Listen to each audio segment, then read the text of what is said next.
Para saksi persidangan kasus aksi kerusuhan demonstrasi May Day Semarang mengungkap 5 terdakwa tidak melakukan tindakan anarkis dalam aksi tersebut. Sebaliknya, kelima terdakwa menjadi korban kekerasan oleh aparat. Kesaksian itu diungkapkan oleh Kuat Nursiam Presiden Badan Eksekutif Mahasiswa, BEM, UNES Semarang saat menjadi saksi meringankan bagi para terdakwa. Persidangan tersebut menghadirkan 2 saksi meringankan dari pengurus BEM UNES Semarang. Saksi tersebut dihadirkan untuk menerangkan peran ketiga terdakwa dari sebelum aksi hingga saat aksi terjadi di Pengadilan Negeri Semarang, Rabu, 17 September 2025. Jadi tadi kami telah dari tim hukum Suara Aksi dan tim hukum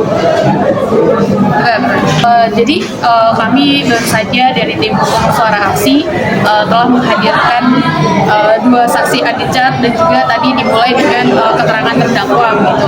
Jadi dari keterangan terdakwa dan juga saksi adicat itu kami menyimpulkan bahwasanya seperti kita ketahui keterangan terdakwa dan keterangan saksi itu memang tidak sesuai dengan narasi-narasi yang memang di luaran sana gitu, terkait dengan narasi dari aparat kepolisian maupun dengan narasi-narasi publik yang waktu itu juga mencuat gitu, karena mereka juga membuktikan bahwasanya mereka telah melakukan persiapan ataupun konsolidasi agar aksi May Day itu berjalan dengan tertib, berjalan dengan lancar, dan tidak direncanakan akan terjadi kericuhan atau dalam konteks publik itu kan kemarin memang sengaja didatangkan untuk atau mereka datang ke situ untuk membuat ricuh, dan itu terbukti tadi memang itu tidak dibuat seperti itu gitu. Dari kelima terdakwa ini berarti memang ini ya penegasannya bahwa memang mereka tidak terlibat dalam konsolidasi dan tidak terlibat kericuhan kayak gitu ya?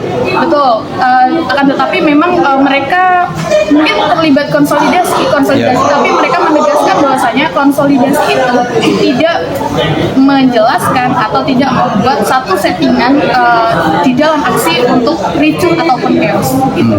Ada nggak rencana untuk pengajuan bukti untuk menguatkan hal itu? Ya, tentu saja karena tadi harusnya kita bisa menampilkan video atau foto-foto sebagai alat bukti kita, tapi masih dalam proses untuk pengumpulan alat bukti sehingga besok pagi kita akan memberikan itu kepada majelis hakim. Kemudian ke depan kami juga tadi mengajukan 2 ahli, yaitu ahli pakar hukum pidana dan juga ahli psikologi massa. Tujuan dari 2 ahli itu untuk apa? Ya, tentunya sebagai salah satu upaya untuk menjadi bukti petunjuk kepada hakim ya, gitu kan, bahwasanya memang dalam konteks unsur-unsur pidana tindakan dari terdakwa atau aktus reusnya itu seperti apa gitu di dalam konteks ahli atau pandangan secara teori berdasarkan hukum itu seperti apa. Terus kemudian juga konteks masa aksi begitu kan, mungkin itu akan menjelaskan bagaimana aksi bisa terjadi seperti itu gitu kan, apakah terdakwa juga terkena provokasi sehingga bisa ikut ada tindak pidana atau tindakan-tindakan yang membuat mereka sekarang menjadi seorang tersangka.